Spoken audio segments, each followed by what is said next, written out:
కష్టపడి చదివి ఉన్నత శిఖరాలను అధిరోహించాలని ఎస్ఆర్ఆర్ డిగ్రీ కళాశాల అసోసియేషన్ ప్రొఫెసర్ మీసాల మల్లారెడ్డి, అసిస్టెంట్ ప్రొఫెసర్ పడాల తిరుపతి అన్నారు. రుద్రంగి మండల కేంద్రంలో ఎస్ఎస్పీ విద్యార్థులకు పరీక్ష ప్యాడ్లను అందజేశారు. ఈ సందర్భంగా వారు మాట్లాడుతూ 10వ తరగతి తర్వాత విద్యార్థులు ఎంచుకోవాల్సిన కోర్సుల వివరాలను, కెరీర్ గైడెన్స్, అదేవిధంగా ఉన్నత చదువులు అభ్యసించాలంటే ఇప్పటి నుండే కష్టపడి చదవాలని అన్నారు. ఈ కార్యక్రమంలో పాఠశాల ప్రధానోపాధ్యాయులు కె సమ్మిరెడ్డి, ఉపాధ్యాయులు అంజలి, వసంత్, బాలరాజు, గడప వేణుకుమార్ తదితరులు పాల్గొన్నారు.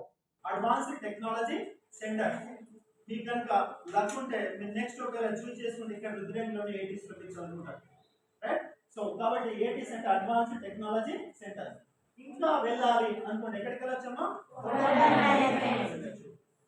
కాదు సార్ నేను జాబే చేస్తా 10th తర్వాత అంటే కూడా జాబ్ ఆపర్చునిటీస్ మనకు ఉన్నాయి.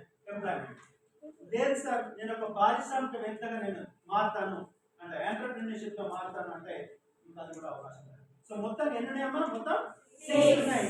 ఆ 6 లో ఫస్ట్ 3 చాలా మంది వెళ్తారు. ఫస్ట్ 3 ఆర్ 4 లో మరి ఏంటంటే ఒకసారి చూద్దాం. రైట్ కనబడుతుంది అమ్మా. మీరు ఒక ఇంటర్మీడియట్ మీకు గోల్ అయితే మరి చాలా మంది చెప్పాను అమ్మా 5 లక్షల మంది ఇంటర్మీడియట్ చదువుతున్నారు ఫస్ట్ ఇయర్ సెకండ్ ఇయర్ అంటే చాలా మంది ఏం చూస్ చేసుకుంటున్నారు ఇంటర్మీడియట్ కోర్స్. మరి ఇంటర్మీడియట్ తర్వాత ఏం చదవాలి, 10th వరకు ఏం చదవాలో ఇంటర్మీడియట్ ఏ కోర్స్ తీసుకోవాలి అనేది చాలా మంది డౌట్ వస్తుంది. నేను చిన్న ఎగ్జాంపుల్